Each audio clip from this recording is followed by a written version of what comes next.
And I think we are live. Yes. Okay, welcome everyone. I am Adrian for Bitcoin for Beginners. Like every week on Wednesday, we will have our event for our cryptocurrency.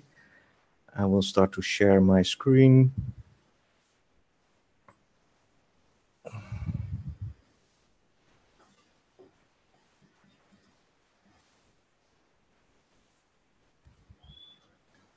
Let me see if it works.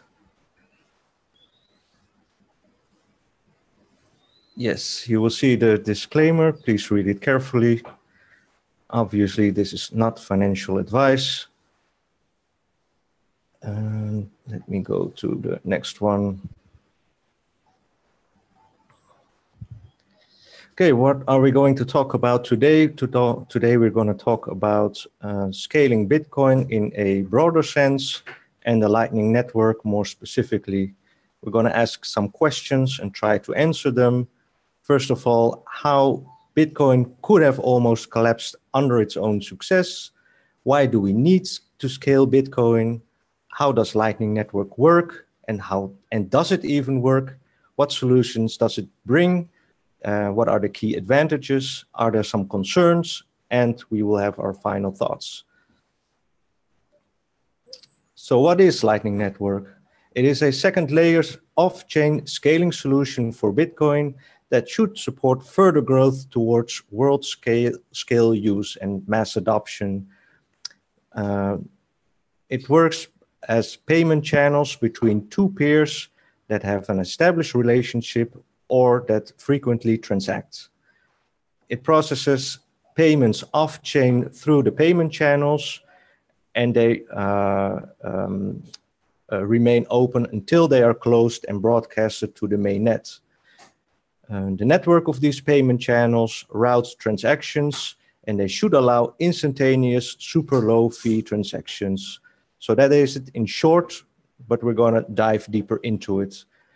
There is an internal technological perspective, and for the need for scaling Bitcoin in the early years, we just raised the soft limit of the block size to be meeting the demand of users and the amount of transactions, and to be able to process the blocks easily within the existing technology that we had back then.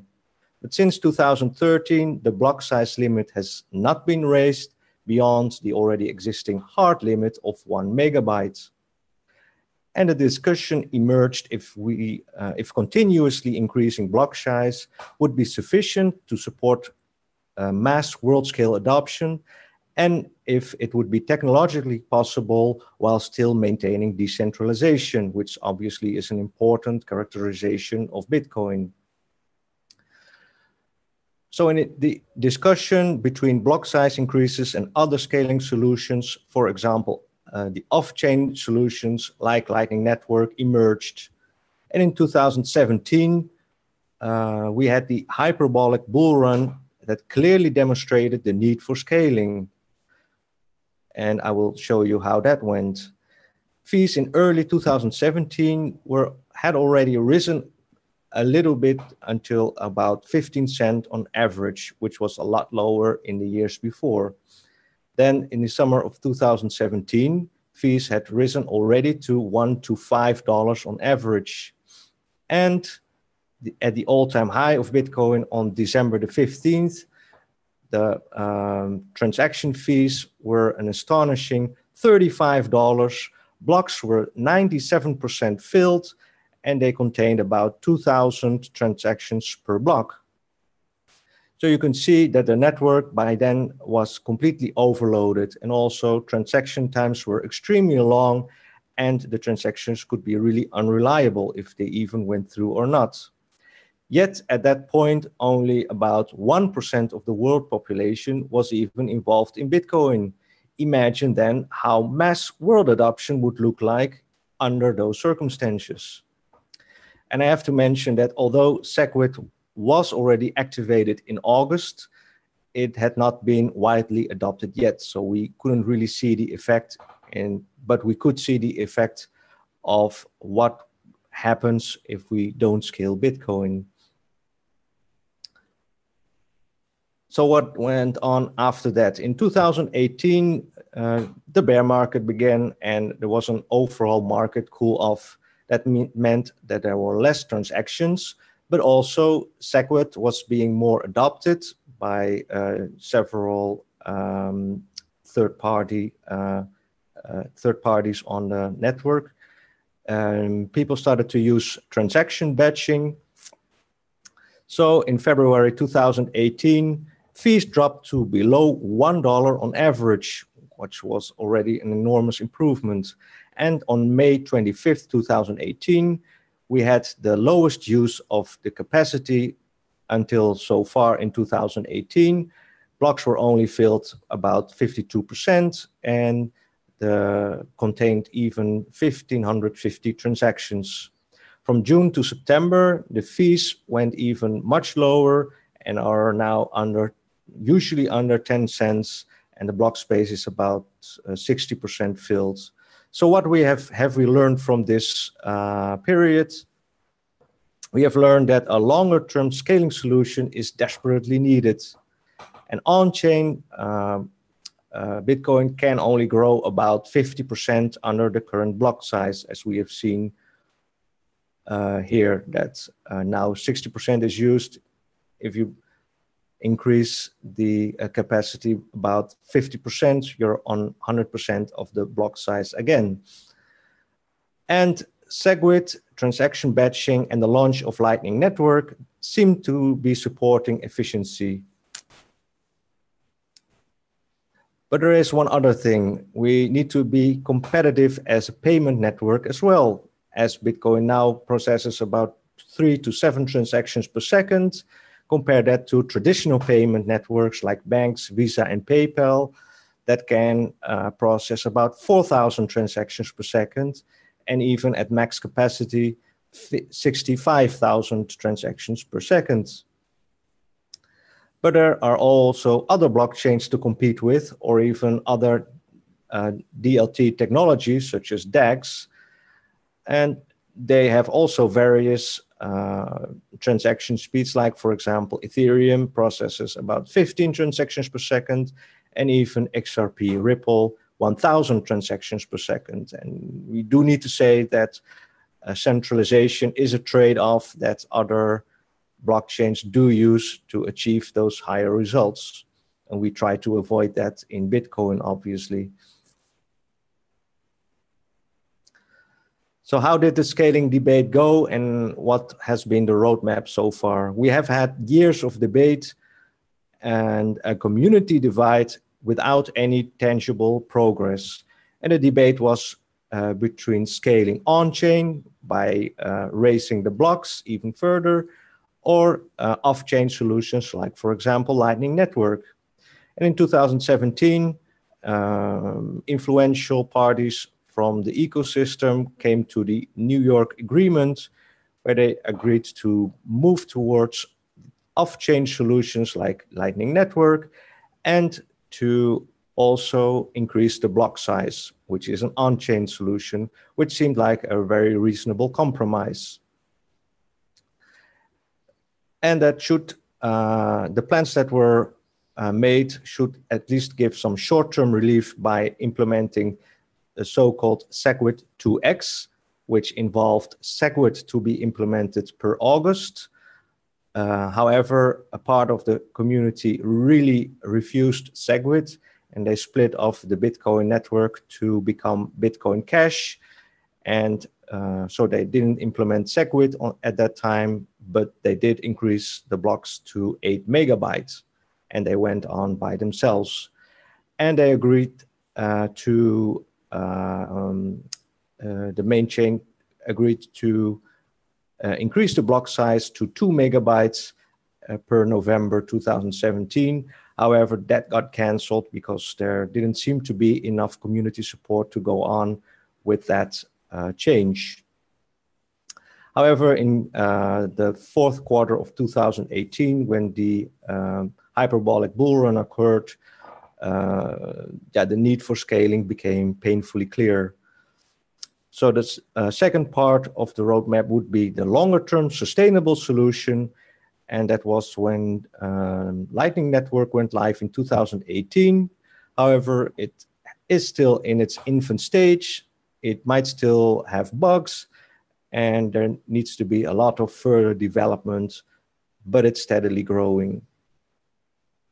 So we talked about SegWit a bit. What has that to do in the whole process of Lightning Network? First of all, SegWit fixed the transaction malleability, and that was needed to be able to implement Lightning Network more easily. But it did also one other thing, and that was restructuring block data. Certain data was moved from the 1 mega block to an extended block, which created more space in the 1 megabyte block for more transaction capacity. And that was a short-term workaround to at least relieve the network in the short term. That was activated per August 1 in 2017. However, it didn't get really adopted immediately by third parties, for which we couldn't really enjoy the benefits during the bull run in the end of 2017. But since 2018, it got more and more adopted, and we are seeing the benefits of it. I see one question in the live chat from, I don't know, from one of our viewers. He asked if SegWit is Lightning Network. That's not completely the case, as I just laid out. SegWit is part of the process towards the Lightning Network, but was an important implementation to be able to implement a Lightning Network more easily. Okay, so how does it work in practice? So imagine Bob and Alice. They have an established relationship, or they transact frequently. For example, they want to do a number of small or even micro payments. On the blockchain, they would pay for every transaction because that would incur a transaction fee on the mainnet. That looks like this. If Bob wants to pay Alice, it needs to be recorded in a block on the blockchain, and you pay a transaction fee. Next time they want to do a payment, for example, Alice to Bob, again, it needs to be sent to the mainnet, recorded in a block on the blockchain, and so on. Now, if that's about big payments and not that frequently, then it would be okay. But if you really start to pay one party a lot of times, and actually the payment is more between you and the other party, then and the transaction is not to be disputed, does it really need to be on the blockchain itself?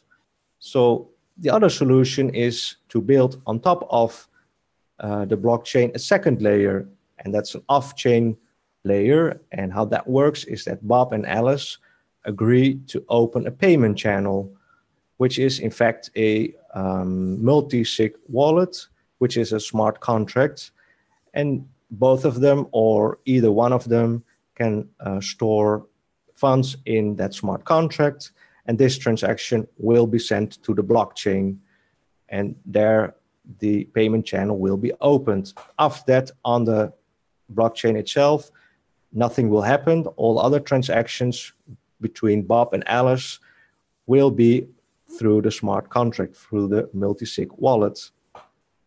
And they can send as many payments as they want to each other, but they won't be recorded on the blockchain. And only when Bob or Alice or both decide to close the payment channel, they will send another transaction to any other following block, where they will send the updated balance of the multi-sig wallet, and that will then be recorded on the blockchain, but all transactions in between will not.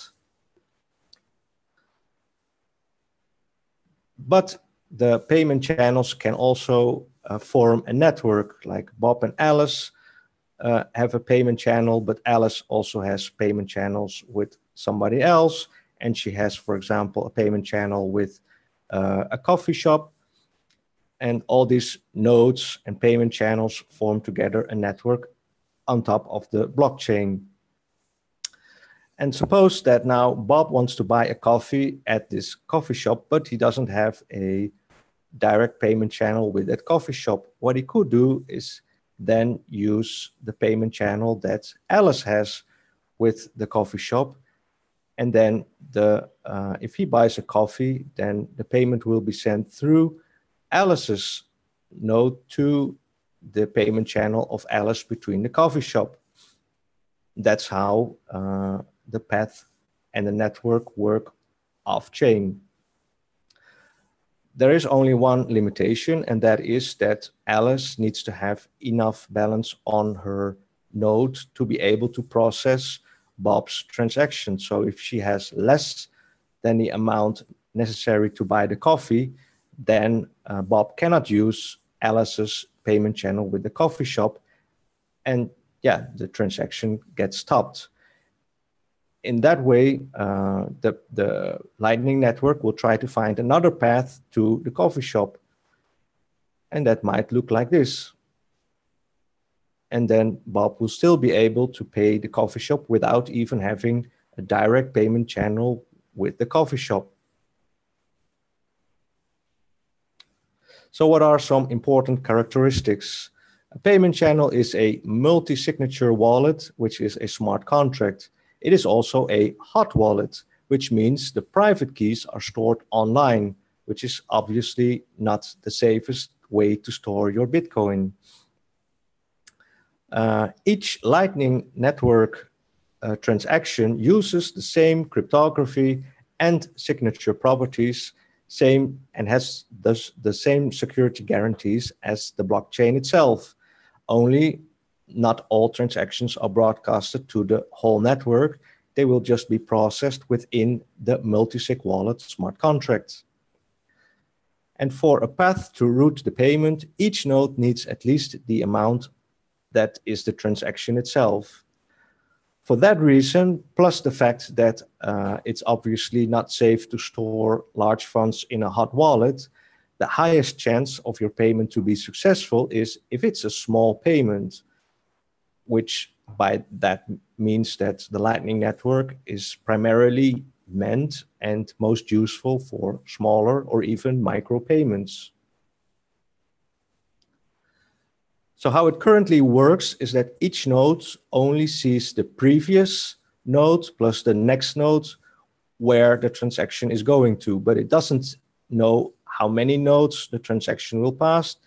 It will not see the start or destination of the transaction, and there will be no record on the public blockchain. And thus, the Lightning Network will actually enhance privacy of transactions.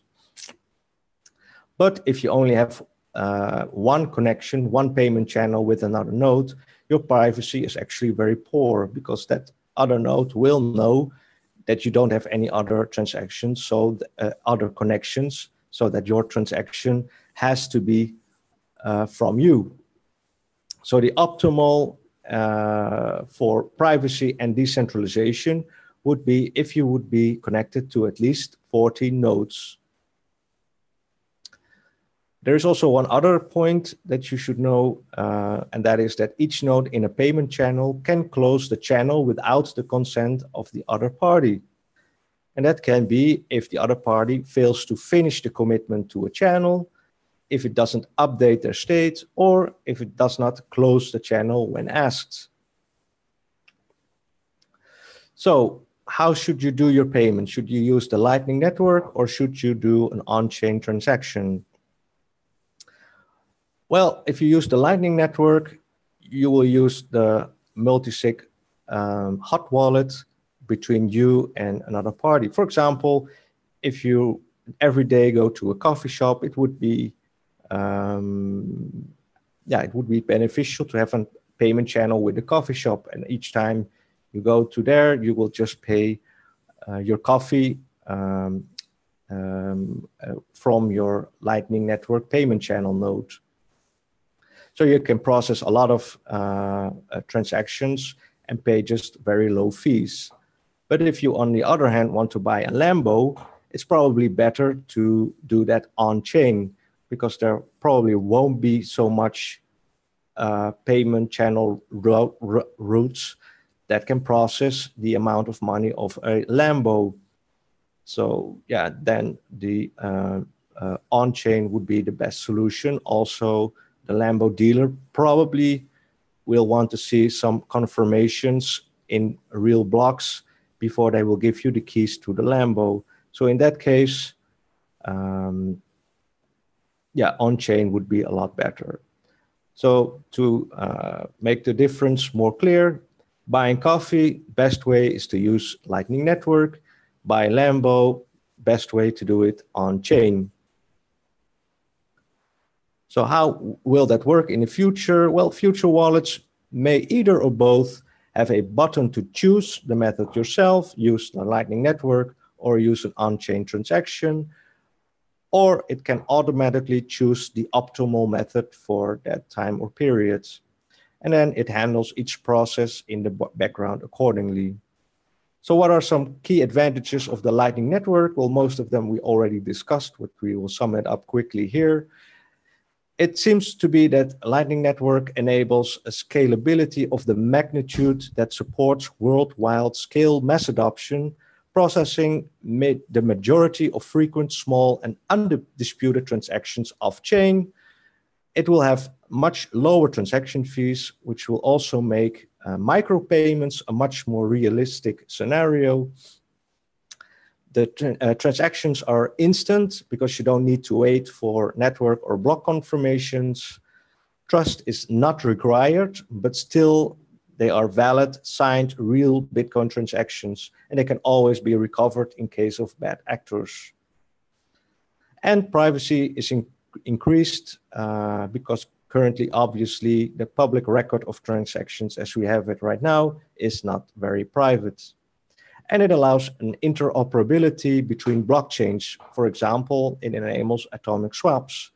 And what are atomic swaps, you may ask? Well, here it is very simply. It actually means that between two different blockchains, you can exchange your funds. For example, if you want to exchange 1 Bitcoin for 100 Litecoin, you can do that over the Lightning Network by sending, when Bob sends Alice 1 Bitcoin, then without the need for a third party, the blockchains itself will resolve the transaction and send to Bob 100 Litecoin instantly from Alice.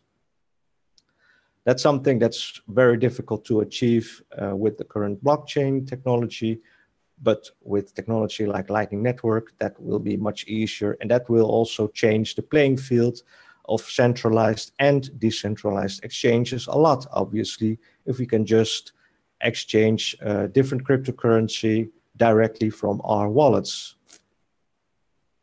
However, there are also some concerns and criticisms. For example, the scaling of routing is not a solved problem, because each payment needs to find a path, as we've already seen. And therefore, for each path to be used, all nodes on that path need to be online, and every node needs to have enough funds to support the transaction amount. And to be able to find that path, your device needs to make a certain calculation. But the difficulty of that calculation quadruples when the amount of node doubles. So as long as the network grows, then the difficulty to find the right path, that grows almost exponentially. And the estimated limit range for the Lightning Network might be between 10,000 and 1 million nodes. That's obviously a very wide range. But yeah, that's where it technically lies. And to be able to solve this problem, it would require a computer science breakthrough. So it's not just a small issue. But for now, that's not a problem currently. So we can continue innovation on the Lightning Network because it's already working for the amount of use that it has right now. And we should remember that internet back in the day, in the early days, was not scalable either, according to the criticism back then. But yeah, due to several developments in technology, obviously, we have been able to scale internet to enormous proportions. But there is also another concern, of course, and that's the security of your funds that are stored in a hot wallet. Your private keys are stored online if you have a payment channel. So if you're a larger node with a larger amount of funds stored, you're more attractive because you're a honeypot for hackers. And also, currently, because the Lightning Network is in an infant stage, there might be bugs or other child diseases that might lead to the loss of funds. So you need to be a little bit careful currently in using the Lightning Network. And also, what about network attacks? For example, DDoS attacks, where, for example, bad actors are going to open large amounts of vanity payment channels and thus unnecessarily put a burden on the Lightning Network. However, that does cost a lot in fees to open channels, so that should limit the attack power a little bit at least. And the mainnet itself, Bitcoin, the blockchain itself, is also under continuous attack, and it has been growing stronger just because of it. So you may expect Lightning Network to be attacked a lot too, and as development continues, that network will grow stronger as well. Then there is a theory that the risk of centralization actually increases, because obviously, and there's no doubt about that, certain hubs will develop on the Lightning Network. And what are hubs? Those are nodes with a high liquidity, which means a high amount of funds stored, so it can process much more transactions, and has a high connectivity, meaning a lot of other payment channels connected to it. Well, that will obviously occur with especially bigger merchants that have obviously more people connected to it and more funds stored. And everybody wants to be connected to a node that has a high liquidity and a high connectivity. So that might mean that the larger a node gets, the larger a node gets because it gets more attractive for other users, which might evolve that hubs become a sort of new crypto banks, and that they become too powerful, and they would require, for example, KYC and AML, etc., and that would more or less defeat the purpose of Bitcoin as a whole. However, of course, storing private keys online is not very safe, especially for high amounts of capital, so that might at least stall that development of having very, very huge hubs. And proponents of the Lightning Network actually expect the opposite. They expect more decentralization and more privacy to be enabled because of the Lightning Network.